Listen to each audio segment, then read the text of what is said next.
जय श्री कृष्णा। राधे राधे। आज हम सुनेंगे कार्तिक मास महात्म्य के 34वें अध्याय की कथा। बोलिए विष्णु भगवान की जय हो। ऋषियों ने पूछा, हे सूत जी, पीपल के वृक्ष की शनिवार के अलावा सप्ताह के शेष दिनों में पूजा क्यों नहीं की जाती? तब सूत जी बोले, हे ऋषियों, समुद्र मंथन करने से देवताओं को जो रत्न प्राप्त हुए, उनमें से देवताओं ने लक्ष्मी और कौस्तुभ मणि भगवान विष्णु को समर्पित कर दी। जब भगवान विष्णु लक्ष्मी जी से विवाह करने के लिए तैयार हुए, तो लक्ष्मी जी बोली, हे प्रभु, जब तक मेरी बड़ी बहन का विवाह नहीं हो जाता, तब तक मैं छोटी बहन आपसे किस प्रकार विवाह कर सकती हूँ। इसीलिए आप पहले मेरी बड़ी बहन का विवाह करा दें, उसके बाद ही आप मुझसे विवाह करें। यही नियम है जो प्राचीन काल से चला आ रहा है। सूत जी कहते हैं कि लक्ष्मी जी के मुख से ऐसे वचन सुनकर भगवान विष्णु ने लक्ष्मी जी की बड़ी बहन का विवाह उद्दालक ऋषि के साथ संपन्न करा दिया। लक्ष्मी जी की बड़ी बहन जो अलक्ष्मी थी, बड़ी ही कुरूप थी। उनके बड़े बड़े मुख थे, बड़े बड़े दांत थे, उनकी देह वृद्धा की भांति थी, नेत्र बड़े बड़े और बाल रूखे थे। भगवान विष्णु के द्वारा आग्रह किए जाने पर ऋषि उद्दालक उनसे विवाह करके उन्हें वेद मंत्रों की ध्वनि से गुंजाते हुए अपने आश्रम में ले गए। वेद ध्वनि से गुंजित हवन के पवित्र धुएं से सुगंधित उस ऋषि के सुंदर आश्रम को देखकर देवी अलक्ष्मी को बहुत दुख हुआ।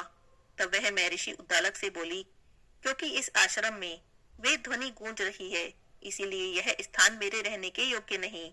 आप मुझे यहाँ से कहीं और ले चलें। तब उनकी बातें सुनकर महर्षि उद्दालक बोले कि तुम यहाँ पर क्यों नहीं रह सकती, और तुम्हारे रहने योग्य अन्य स्थान कौन सा है, वह मुझे बताओ। तब अलक्ष्मी ने कहा, जिस स्थान पर वेद की ध्वनि होती है, अतिथियों का आदर सत्कार होता है, यज्ञ आदि होते हैं, ऐसे स्थान पर मैं नहीं रह सकती। जिस स्थान पर पति पत्नी आपस में प्रेम से रहते हैं, पितरों के निमित्त यज्ञ होते हैं, देवताओं की पूजा होती है, उस स्थान पर मैं नहीं रह सकती। जिस स्थान पर वेदों की ध्वनि ना हो, अतिथियों का आदर सत्कार ना होता हो, यज्ञ ना होते हो, पति पत्नी आपस में कलेश करते हो, पूज्य वृद्धों, सत्पुरुषों और मित्रों का अनादर होता हो, जहाँ दुराचारी, चोर, परिस्त्रीगामी मनुष्य रहते हो, जिस स्थान पर गायों की हत्या की जाती हो, मद्यपान, ब्रह्म हत्या पाप होते हो, ऐसे स्थानों पर मैं प्रसन्नता से निवास करती हूँ। सूत जी कहते हैं कि अलक्ष्मी के मुख से इस प्रकार के वचन सुनकर ऋषि उद्दालक बड़े दुखी हुए। इस बात को सुनकर मौन हो गए और थोड़ी देर के बाद बोले, ठीक है, मैं तुम्हारे लिए ऐसा स्थान ढूंढ दूंगा। तब तक मैं तुम्हारे लिए ऐसा स्थान न ढूंढूं जब तक तुम इसी पीपल के नीचे चुपचाप बैठी रहो। महर्षि उद्दालक उसे पीपल के वृक्ष के नीचे बैठाकर उसके रहने योग्य स्थान की खोज में निकल पड़े। और जब बहुत समय तक प्रतीक्षा करने पर भी वे वापस नहीं आए, तो अलक्ष्मी विलाप करने लगी।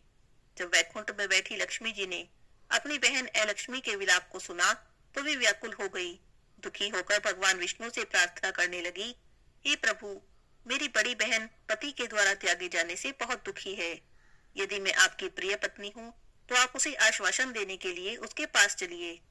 लक्ष्मी जी की प्रार्थना पर भगवान विष्णु लक्ष्मी जी को साथ लेकर उसी पीपल के पेड़ के पास गए, जहाँ अलक्ष्मी बैठी विलाप कर रही थी। उसे आश्वासन देते हुए भगवान विष्णु ने कहा, हे अलक्ष्मी, तुम अब से इसी पीपल के वृक्ष की जड़ में सदैव के लिए निवास करो, क्योंकि इसकी उत्पत्ति मेरे ही अंश से हुई है और इसमें सदैव मेरा निवास रहता है। प्रत्येक वर्ष गृहस्थ लोग तुम्हारी पूजा करेंगे और उन्हीं के घर में तुम्हारी छोटी बहन का वास होगा। स्त्रियों को तुम्हारी पूजा विभिन्न उपहारों से करनी चाहिए। मनुष्य को पुष्प, धूप, दीप, गंध आदि से तुम्हारी पूजा करनी चाहिए, तभी तुम्हारी छोटी बहन लक्ष्मी उन पर प्रसन्न होगी। सूत जी कहते हैं, हे ऋषियों, मैंने आपको भगवान श्री कृष्ण, सत्यभामा, नारद जी और पृथु जी का संवाद भी सुना दिया, जिसके सुनने से मनुष्य के सभी पाप नाश हो जाते हैं और अंत में वैकुंठ की प्राप्ति होती है। यदि अब भी आप कुछ और पूछना चाहते हैं तो अवश्य पूछिए, मैं अवश्य ही आपसे सारी बातें कहूंगा। सूत जी की बातें सुनकर शौनक आदि ऋषि थोड़ी देर तक प्रसन्नचित्त वहीं बैठे रहे। इसके बाद वे लोग बद्री नारायण जी के दर्शन के लिए चल दिए। जो मनुष्य इस कथा को सुनता है, पढ़ता है या दूसरों को सुनाता है, उसे इस संसार के सभी सुख प्राप्त होते हैं। बोलिए विष्णु भगवान की जय हो। अब हम सुनते हैं कार्तिक के महीने में सुनी जाने वाली राई दामोदर की कहानी। बोलिए कृष्ण भगवान की जय हो। एक गांव गांव में राई नाम की एक लड़की अपनी माँ के साथ रहती थी। राई देखने में बहुत ही सुंदर थी, सुशील थी, पूजा पाठ बहुत करती थी, बहुत ही संस्कारी लड़की थी। राई भगवान कृष्ण की परम भक्त थी। बड़े ही भक्ति भाव से भगवान कृष्ण की पूजा करती थी। हर समय बस कृष्ण भगवान का ही नाम लेती थी और कृष्ण भगवान को पुकारती थी। कृष्ण भगवान को दामोदर कहती थी। एक बार भगवान कृष्ण ने सोचा कि ये लड़की मेरी बहुत पूजा करती है, बहुत सेवा करती है, क्यों ना मैं इसकी परीक्षा लूं। तो भगवान कृष्ण उसकी परीक्षा लेने के लिए बांसुरी बेचने वाले का रूप बनाकर आए और गली गली में आवाज लगाने लगे कि बांसुरी ले लो, बांसुरी ले लो। जैसे ही वो राई की गली से निकलने लगे तो राई ने अपनी माँ से कहा, माँ मुझे भी बांसुरी खरीदनी है। तो उसकी माँ ने मना कर दिया। कहने लगी, राई तुम्हें तो हमारी हालत पता ही है, मेरे पास इतने पैसे नहीं है कि तुम्हें बांसुरी लेकर दे सकूं। तो राई उदास होकर बैठ गई। राई का उदास चेहरा उसकी माँ से नहीं देखा गया। तो उसकी माँ ने कहा, देखो बेटी, मेरे पास पैसे तो नहीं है, ये कुछ अनाज है, इसे ले जाओ, अगर इसके बदले में वो तुम्हें बांसुरी दे दे तो ले लेना। तो राई खुश हो गई। उसने अपनी हाथों की अंजलि बनाई और उसमें अनाज लेकर चली और बांसुरी वाले के पास गई। जाकर बोली कि मुझे एक बांसुरी चाहिए। बांसुरी वाले ने पैसे मांगे तो बोली, मेरे पास पैसे तो नहीं है, ये कुछ अनाज है, इसे ही ले लो। तो भगवान कृष्ण ने अपने हाथों को आगे किया और वो अनाज अपने हाथों में ले लिया और लेते ही उस पर जोर से एक फूंक मारी। फूंक मारते ही अनाज में जो भूसा होता है वो उड़ा और राई की दोनों आंखों में चला गया। राई की आंखों में भूसा गया तो उसकी दोनों आंखें बंद हो गई और वो जोर जोर से रोने लगी। तभी भगवान कृष्ण वहां से अंतर्ध्यान हो गए। राई के जोर जोर से रोने की आवाजें उसकी माँ तक गई तो उसकी माँ घर से बाहर आई। देखने लगी तो राई बीच सड़क पर खड़ी रो रही है और वहां पर कोई भी नहीं है। वो गई तो उसने पूछा, क्या हुआ? तो राई ने सारी बातें बता दी कि कैसे बांसुरी वाले ने अनाज को हाथों में रखकर फूंक मारी और उसकी आंखों में भूसी चली गई। अब राई की दोनों आंखें नहीं खुल रही थी और वो रो रही थी। राई की माँ परेशान हो गई कि अब क्या करूं, कैसे इसकी आंखों से भूसा निकालूं। तभी वहां पर कृष्ण भगवान एक वैद्य का रूप बनाकर आए और कहने लगे कि मैं वैद्य हूँ, अगर किसी को कोई अपना इलाज कराना हो तो मुझसे करा सकता है। राई की माँ भागी भागी वैद्य के पास गई और कहने लगी कि मेरी बेटी की आंखों में भूसी गिर गई है, आप निकाल दीजिए तो आपकी बड़ी कृपा होगी।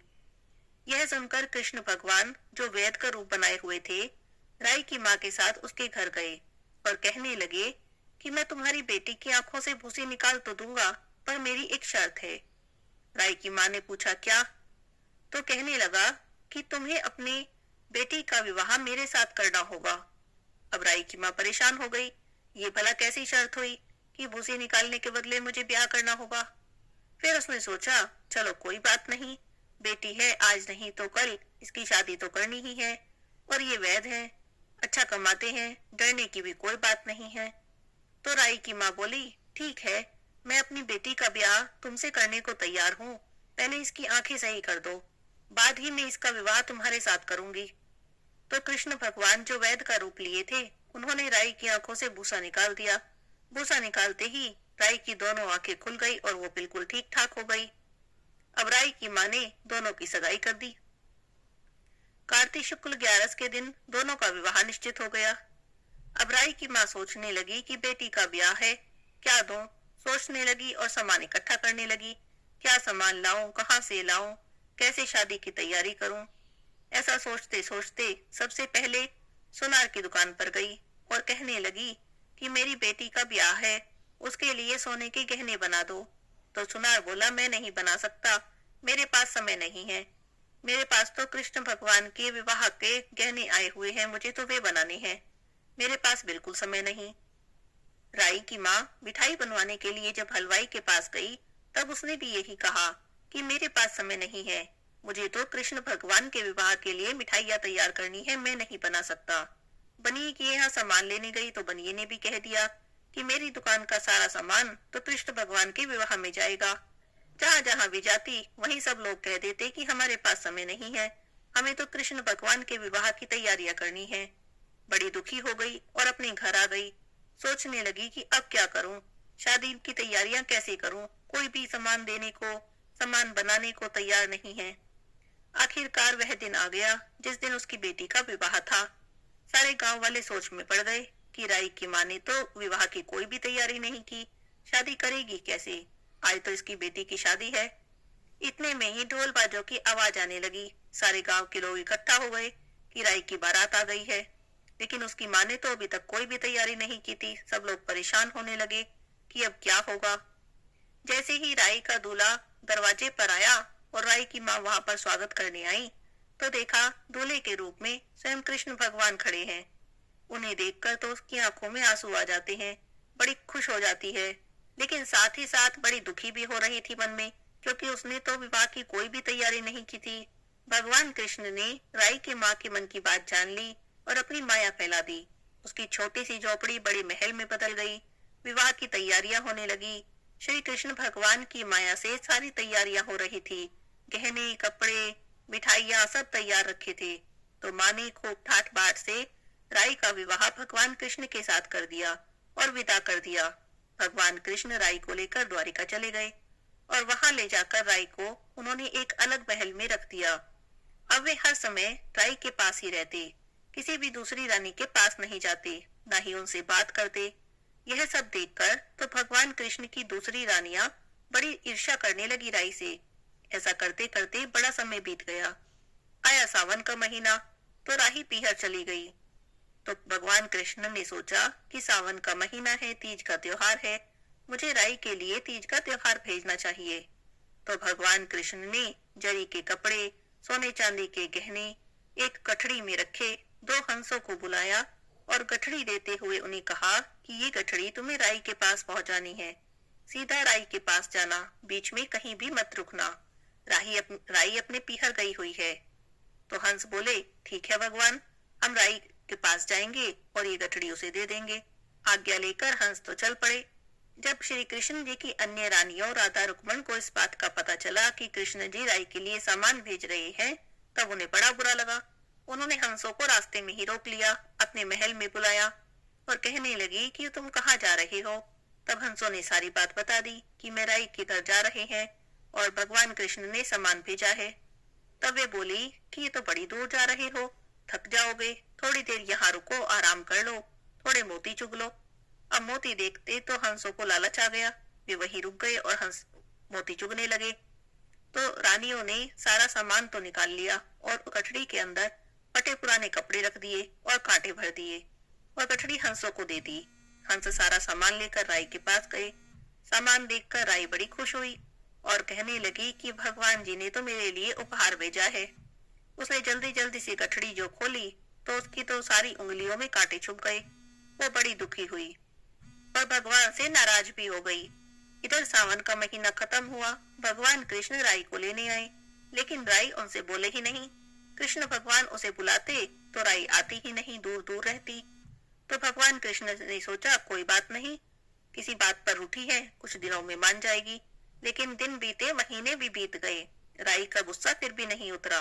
वह भगवान से बोलती ही नहीं थी, लेकिन भगवान को भोग जरूर लगाती थी। बड़ी प्रेम से भोजन कराती थी और भोजन कराते समय उसमें दही जरूर देती थी। एक दिन भगवान कृष्ण ने सोचा कि मैं सारा दही खा लेता हूँ, राई मुझे दही जरूर खिलाती है, फिर देखूंगा कि दही कहाँ से लाएगी। तो भगवान कृष्ण ने सारा दही खा लिया। सुबह सुबह जब राई भगवान को भोग लगाने लगी तो देखा तो दही नहीं है। उसने सोचा कि अब भगवान को भोजन कैसे कराऊंगी। इतने में भगवान कृष्ण एक गुजरी का वेश बनाकर आए और दही बेचने की आवाज लगाने लगे, दही ले लो, दही ले लो। अब राई को तो दही चाहिए थी। वो बाहर गई और बोली कि मुझे दही चाहिए। तब भगवान बोले कि क्या बात है, तुम बड़ी उदास दिखाई दे रही हो। तो राई बोली कि कुछ नहीं, आप मुझे दही दो और अपना काम करो। तब गुजरी बने भगवान बोले कि आप भगवान से नाराज हो क्या।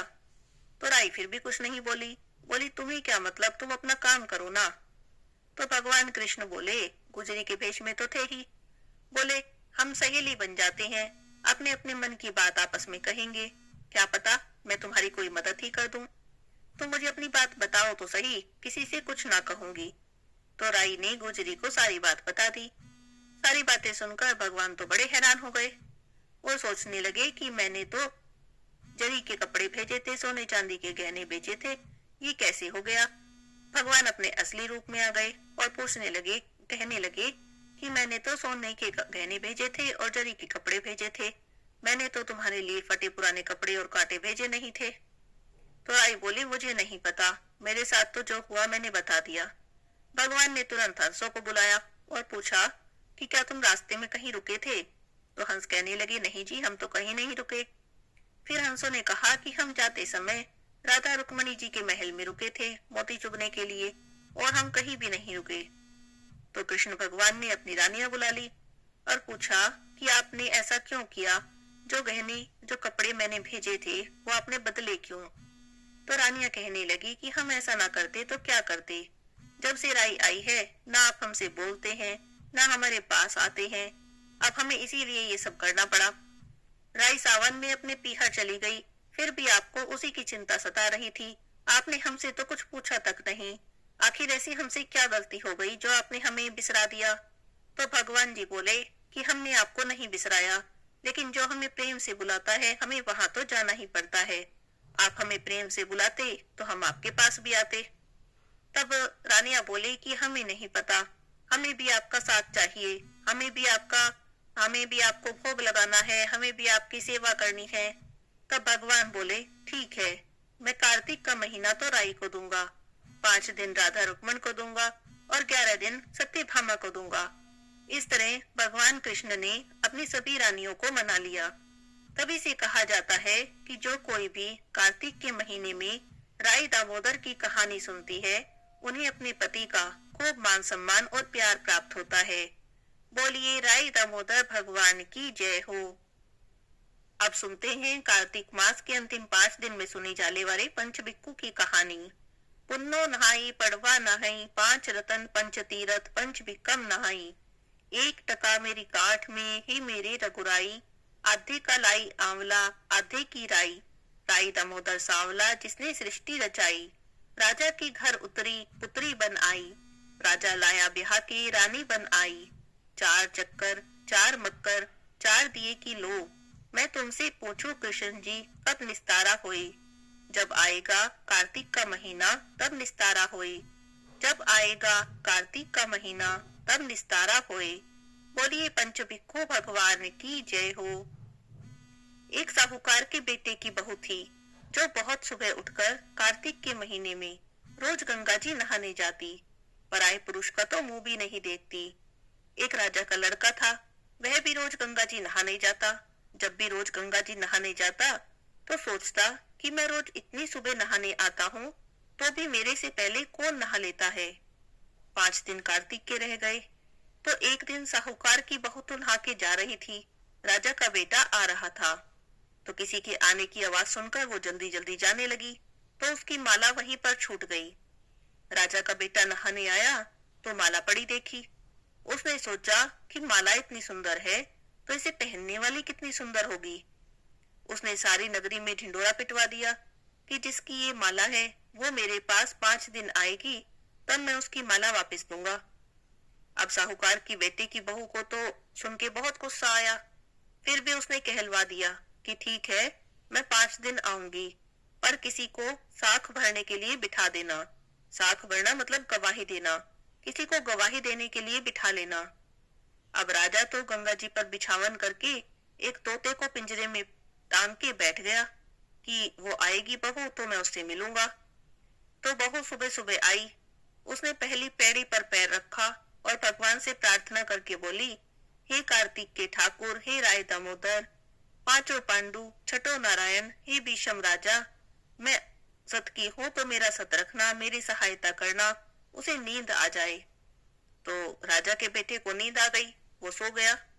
तो बहू आई और नहा धोली और फिर जाने लगी तो तोते से बोली, तोते मतलब सुआ से बोली, सुआ सुआ सूटा गल घालूंगी, हार साख भरिए मेरे बीरा। तो उसने कहा कि भाई मैं आई थी, मेरी गवाही कर देना। तो तोता बोला कि कोई वीर भी साख पड़ता है। तो वह कहने लगी, सुआ सुआ सुगटा पग घालूंगी, नेवर साख भरियो मेरे देवर। तो तोता बोला कि ठीक है भाभी, मैं तुम्हारी साख भर दूंगा। ऐसा कहकर वो चली गई। थोड़ी देर में राजा का बेटा हड़बड़ा के उठा तो उसने तोते से पूछा कि वह आई थी क्या। तो तोता बोला हाँ आई थी। तो राजा के बेटे ने पूछा कि कैसी थी। तो तोता बोला आभा की सी बिजली, होली की सी झल, केला की सी कामनी और गुलाब का सा रंग। तो राजा के बेटे ने सोचा कि आज तो मुझे नींद आ गई, पर कल मैं अपनी उंगली में चीरा लगा के बैठ जाऊंगा तो मुझे नींद भी नहीं आएगी। दूसरे दिन वो तो उंगली में चीरा लगा के बैठ गया। अब साहूकार के बेटे की बहू आई। उसने फिर वहां आते ही भगवान से प्रार्थना करी कि हे कार्तिक के ठाकुर, हे राई दामोदर, पांचों पांडु, छठो नारायण, हे भीषम राजा, मेरी आज भी लाज रख लेना, मेरा सत रख लेना और उसे नींद आ जाए। तो बस जैसे ही वो आने लगी राजा के बेटे को नींद आ गई। तो वो तो नहा ली और नहा के गई तो तोते से अपनी साख भरवा गई, गवाही ले गई। अब राजा का बेटा उठा, उसने फिर तोते से पूछा कि आई थी क्या। तो तोते ने तो कल के जैसा ही जवाब दे दिया कि हाँ आई थी। अब राजा के बेटे ने सोचा कि 2 दिन तो निकल गए, अब तीसरे दिन तो मैं आंखों में मिर्च डाल के बैठूंगा।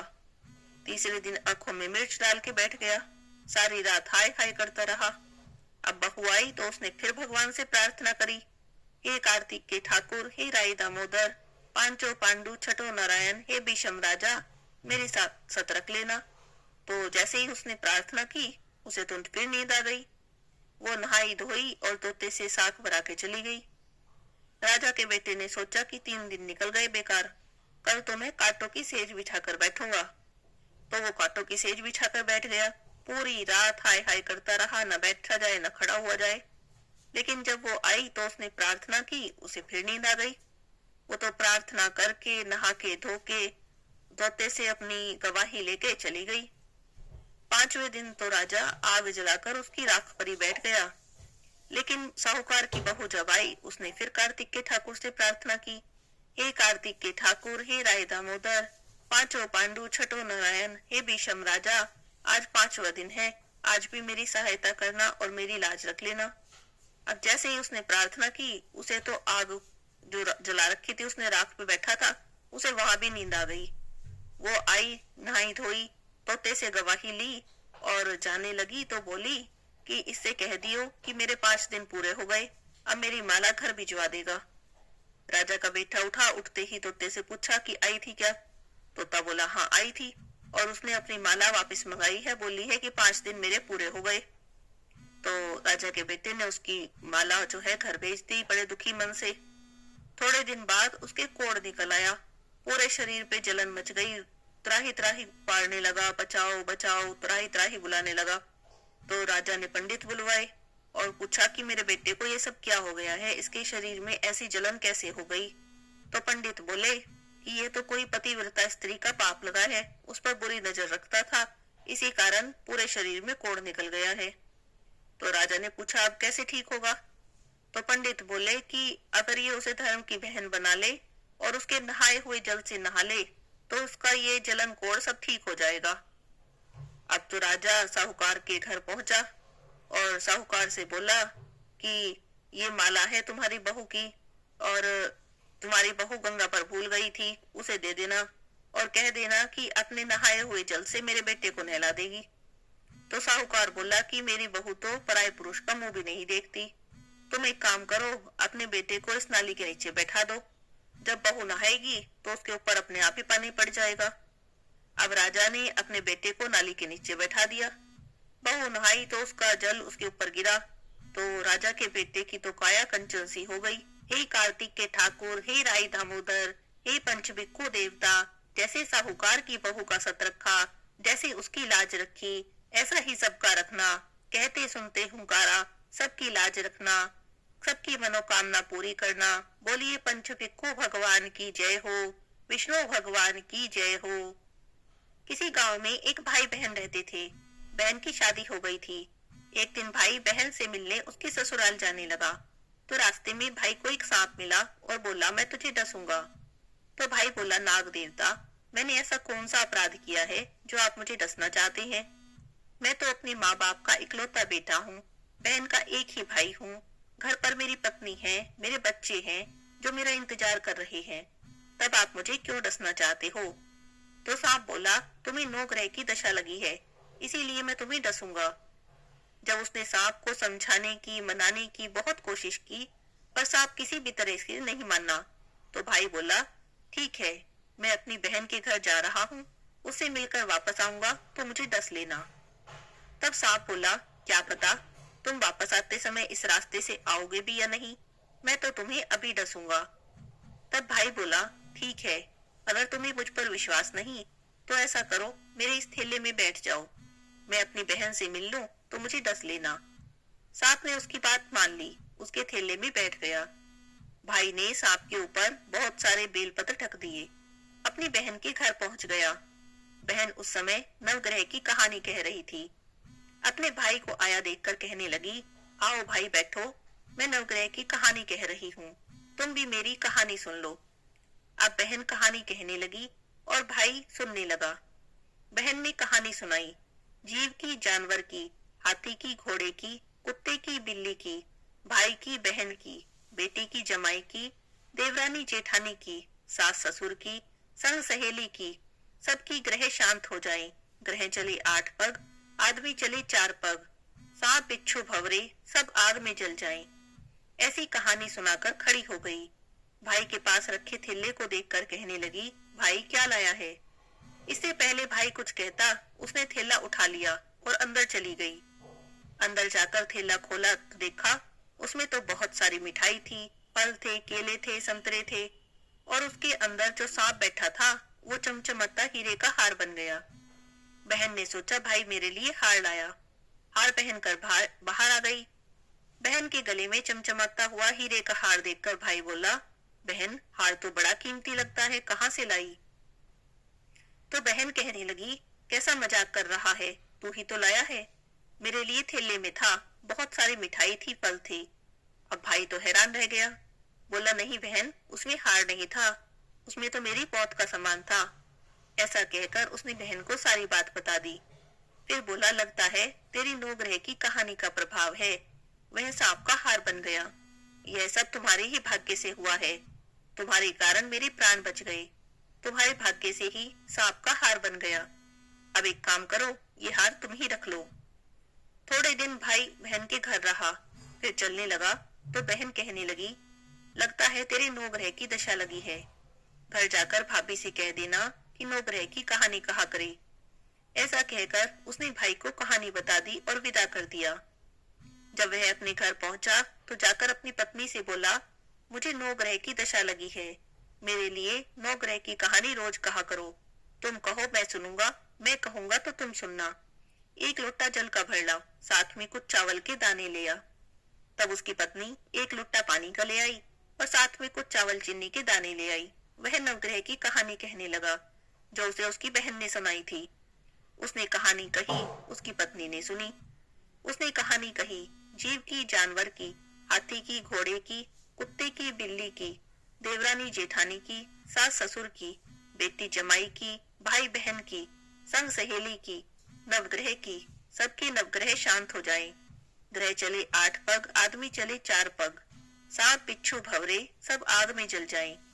ऐसा कहकर नवग्रह को नमस्कार किया। अब वह और उसकी पत्नी रोज नवग्रह की कहानी कहने लगे। कहानी कहने के प्रभाव से उसकी 9 ग्रह की दशा उतर गई।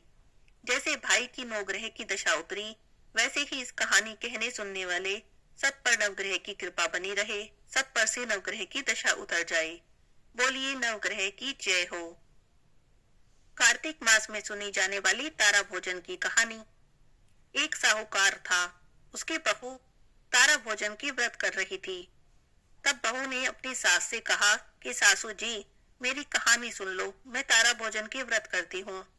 लेकिन सास ने उसकी कहानी नहीं सुनी, टालते हुए बोली, नहीं, मुझे तो पूजा पाठ करना है, मेरे पास समय नहीं है। बहू बेचारी दुखी हो गई, अपनी जेठानी के पास गई और कहने लगी कि भाभी जी मेरी कहानी सुन लो। जेठानी बोली, मुझे तो खाना बनाना है। वो देवरानी के पास गई और कहने लगी कि मेरी तारा भोजन की कहानी सुन लो।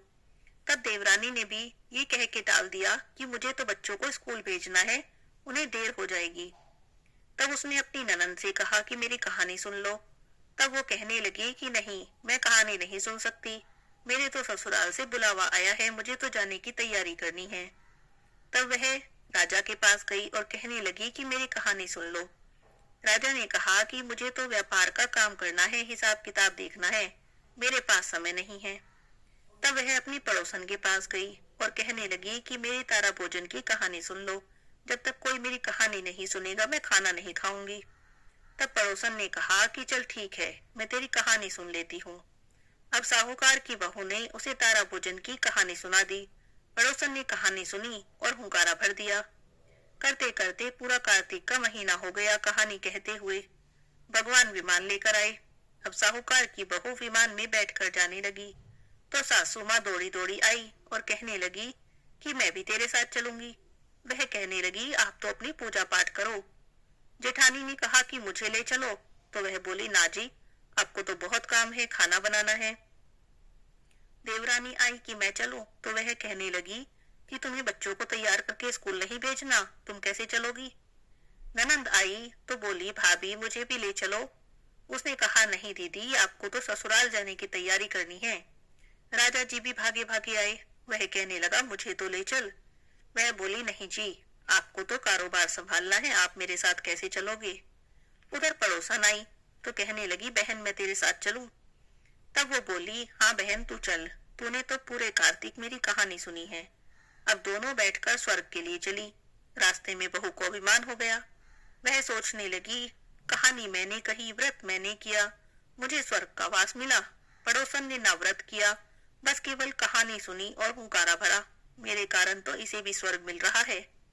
तब भगवान ने उसे वही विमान से नीचे उतार दिया। तब वह पूछने लगी कि भगवान मुझे क्यों उतार दिया, मुझे छोड़कर क्यों जा रहे हो। तब भगवान बोले तूने अभिमान किया, अब तुझे फिर से 3 साल तक तारा भोजन के व्रत करने होंगे, तभी तेरा दोष छूटेगा और तुझे स्वर्ग का वास मिलेगा। तब उसने पूरे मन से श्रद्धा से 3 साल तक तारा भोजन के व्रत की कहानी कही। तब जाकर उसका दोष उतरा और उसे भी स्वर्ग का वास मिला। कार्तिक मास के रविवार की कहानी। एक बुढ़िया माई थी, रविवार की व्रत करती थी। उसके गोबर का नियम था, गोबर से चूल्हा लीपती तब ही रोटी बना कर खाती। उसके पड़ोसन के पास गाय थी, उसके यहाँ से गोबर ले आती। एक दिन पड़ोसन ने ईर्ष्या के मारे गाय अंदर बांध ली। बुढ़िया माई को उस दिन गोबर नहीं मिला, ना उसने गोबर मिला, ना उसने चूल्हा लिपा और ना ही बनाया ना खाया, ऐसे ही भूखी पड़ी रही। सपने में सूर्य नारायण भगवान आए और पूछा बुढ़िया माई भूखी क्यों पड़ी है। तब बुढ़िया माई बोली कि मेरे गोबर का नियम है, चूल्हा गोबर से लीप के तभी रोटी बनाती हूँ और तभी भोग लगा के खाती हूँ। मुझे आज ना गोबर मिला, ना मैंने लीपा और ना खाया। तब भगवान सूर्य नारायण सोचने लगे कि अगर बुढ़िया माई भूखी पड़ी रही तो पड़े पड़े मर जाएगी, मेरे दोष लगेगा। तब सूर्य नारायण बोले कि बुढ़िया माई बाहर निकल के देख, तेरी गोरी गाय और बछड़ा बंधे हैं। गाय ने एक लड़ी सोने की करी, एक गोबर की करी। पड़ोसन ने देख लिया, सोने की लड़ी को पड़ोसन ने उठा लिया, गोबर की लड़ी बुढ़िया ले आई। उसने चूल्हा लिपा, लीप पोत के रोटी बनाई, भोग लगाया और खा ली। अब वो रोज ऐसे ही करने लगी। सूर्य नारायण भगवान सोचने लगे कि मैंने बुढ़िया माई को धन दिया, लेकिन बुढ़िया माई को तो लेना ही नहीं आया। अब सूरज भगवान ने अपनी माया फैला दी और आंधी मेघ बरसा दिए। बुढ़िया माई ने देखा तेज आंधी चल रही है, बारिश हो रही है, तब उसने गाय अंदर बांध ली। अब जब गाय ने एक सोने की लड़ी की, एक गोबर की पोथी की, तब बुढ़िया माई को पता चला। तब उसने सोने की लड़ी भी घर में रख ली और गोबर से चूल्हा लीप के रोटी बना के खा ली। अब पड़ोसन को उस दिन सोना नहीं मिला तो उसे बड़ा गुस्सा आया। उसने राजा से शिकायत कर दी कि बुढ़िया की गऊ तो सोना हकती है, ऐसी गऊ तो राजा महाराजा के होनी चाहिए। राजा ने नौकर भेज के गाय अपने घर मंगा ली। राजा बोला कि गलीचे बिछा दो, गऊ तो सोना हगेगी। गाय ने सारा घर गोबर से भर दिया। राजा ने बुढ़िया माई बुलवाई और पूछने लगे कि तुम्हारे घर पर तो सोना हगे, हमारा गोबर से भर दिया। तब वह कहने लगी कि महाराज जी, मेरे तो गोबर का नियम है, गोबर से चूल्हा लीप के खाना बना के खाती हूँ। एक दिन गोबर नहीं मिला तो भूखी पड़ी रही और सो गई।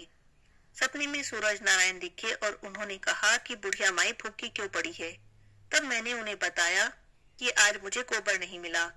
तब उन्होंने कहा कि बाहर जाके देखो। मैंने जाके देखा तो गाय बछड़ा बंधे थे। अब गाय एक सोने की लड़ी करे, एक गोबर की। पड़ोसन सोने की ले जाती और गोबर की मैं ले आती। एक दिन आंधी तूफान आए तो मैंने गाय अंदर बांध ली। तब जाके मुझे पता चला कि एक सोने की लड़ी और एक गोबर की पोथी करती है। पड़ोसन को उस दिन सोना नहीं मिला तो आपसे चुगली कर दी। मुझे तो सूरज नारायण भगवान ने दी है। तब राजा ने बुढ़िया माई को गायें भी दी और पुरस्कार भी दिया, बहुत सारा धन दिया। पड़ोसन को दंड दिया। जैसे बुढ़िया माई को आए वैसे सबको आना, कहते सुनते हुंकारा भरते को। बोलो सूरज नारायण भगवान की जय हो। तुलसी माता की आरती। तुलसी महारानी नमो नमो, तुलसी महारानी नमो नमो, हरि की पटरानी नमो नमो, तुलसी महारानी नमो नमो।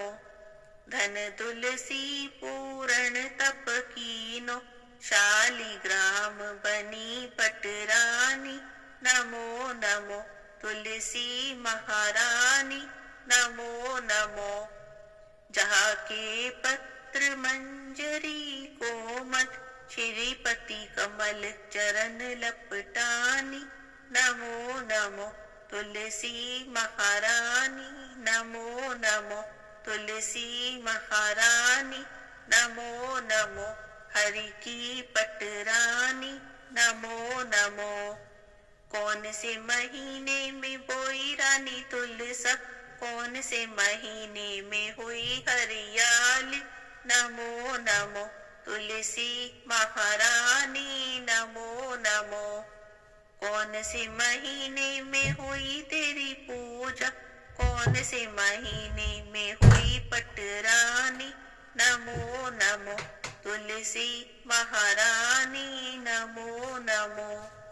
आषाढ़ मास में बोई रानी तुलसा, सावन मास में हुई हरियाली नमो नमो, तुलसी महारानी नमो नमो। कार्तिक मास में हुई तेरी पूजा, मंगसिर मास में हुई पटरानी नमो नमो, तुलसी महारानी नमो नमो। धूप दीप नैवेद्य आरती, पुष्पन की वर्षा बरसानी नमो नमो, तुलसी महारानी नमो नमो। 56 भोग 36 व्यंजन, बिन तुलसी हरि एक न मानी नमो नमो, तुलसी महारानी नमो नमो। जो कोई तुलसा जी को सवेरे गाए, श्री कृष्ण के दर्शन पाए नमो नमो, तुलसी महारानी नमो नमो। जो कोई तुलसी जी को दोपहर को गाए, खीर खांड के भोग लगाए नमो नमो, तुलसी महारानी नमो नमो। जो कोई तुलसी माँ को शाम को गाए, श्री कृष्ण जी की आरती उतारे नमो नमो, तुलसी महारानी नमो नमो। जो कोई तुलसी जी को रात में गाए, श्री कृष्ण जी के चरण दबाए नमो नमो, तुलसी महारानी नमो नमो। सभी सखी मैया तेरो यश गावे, भक्ति दान दीजो महारानी नमो नमो, तुलसी महारानी नमो नमो, हरि की पटरानी नमो नमो, तुलसी महारानी नमो नमो। बोलिए तुलसी माता की जय हो, विष्णु भगवान की जय हो, लक्ष्मी माता की जय हो।